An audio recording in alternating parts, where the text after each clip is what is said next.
طالبان علوم نبویہ، معزز و مکرم طالب کرام اور نشین بہنوں، السلام علیکم ورحمۃ اللہ تعالی وبرکاتہ۔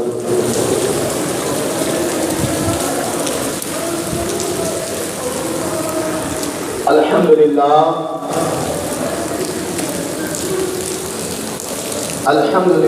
رب العالمین والعاقبۃ للمتقین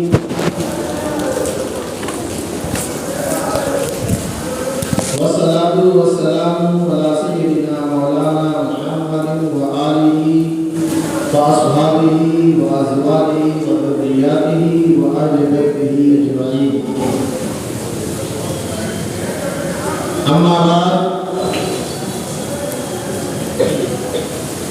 فأعوذ باللہ من الشیطان الرجیم، بسم اللہ الرحمن الرحیم، لن يصيبنا إلا ما كتب الله لنا،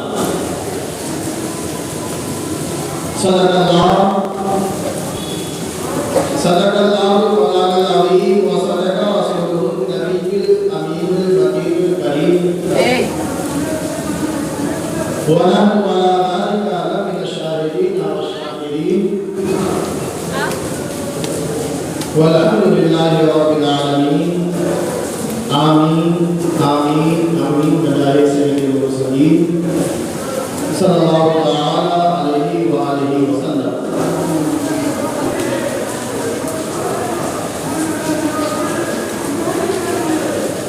جو جوان بیٹے کی میت پہ نرویا و حسین، جو جوان بیٹے کی میت پہ نرویا و حسین، جو دہتی ریت کے بستر پہ سویا و حسین، جو جوان بیٹے کی میت پہ نرویا و حسین، جو دہتی ریت کے بستر پہ سویا و حسین، اور جس نے اپنے خون سے دنیا کو دھویا و حسین، جس نے اپنے خون سے دنیا کو دھویا وہ حسین، جس نے سب کچھ ہو کے بھی کچھ نہ کھویا وہ حسین، جس نے سب کچھ ہو کے بھی کچھ نہ کھویا وہ حسین، اور مرتبہ اسلام کا جس نے دوبارہ کر دیا، مرتبہ اسلام کا جس نے دوبارہ کر دیا، دور نے جس کے دو عالم میں اجالا کر دیا، دور نے جس کے دو عالم میں اجالا کر دیا، اور شیر کے مانند جو مقتل میں آیا وہ حسین، شیر کے معنی جو مقتل میں آیا وہ حسین، جو 72,000 کھا کر مسکرایا وہ حسین، شیر کے معنی جو مقتل میں آیا وہ حسین، جو 72,000 کھا کر مسکرایا وہ حسین، اور راہ حق میں جس نے اپنا سر کٹایا وہ حسین، راہ حق میں جس نے اپنا سر کٹایا وہ حسین، اور کربلا میں جس نے اپنا گھر اٹھایا وہ حسین، کربلا میں جس نے اپنا گھر اٹھایا وہ حسین، اور زیر قدر جس کا سجدہ عظمت اسلام ہے، زیر قدر جس کا سجدہ عظمت اسلام ہے، جس کا ہر دیور رسول پاک کا پیغام ہے، جس کا ہر دیور رسول پاک کا پیغام ہے، اور اللہ راقب دوشی پیغمبر وہ حسین، اللہ راقب دوشی پیغمبر وہ حسین، فاطمہ کا نور دیدہ جانے حیدر وہ حسین، اللہ راقب دوشی پیغمبر وہ حسین، فاطمہ کا نور دیدہ جانے حیدر وہ حسین، اور عظمت و اخلاص و قربانی کا پیکر وہ حسین، عظمت و اخلاص و قربانی کا پیکر وہ حسین، اور کربلا کے غازیوں کا میر لشکر وہ حسین، کربلا کے غازیوں کا میر لشکر وہ حسین، اور پرچم حق تعبد جس کا سلامی ہو گیا، پرچم حق تعبد جس کا سلامی ہو گیا، زندہ جاوید جس کا نام نامی ہو گیا، پرچم حق تعبد جس کا سلامی ہو گیا، زندہ جاوید جس کا نام نامی ہو گیا۔ اور برادران ملت اسلامیہ، شاعر کہتا ہے اس نواسے پر محمد مصطفیٰ کو ناز ہے، اس نواسے پر محمد مصطفیٰ کو ناز ہے، اور اس کی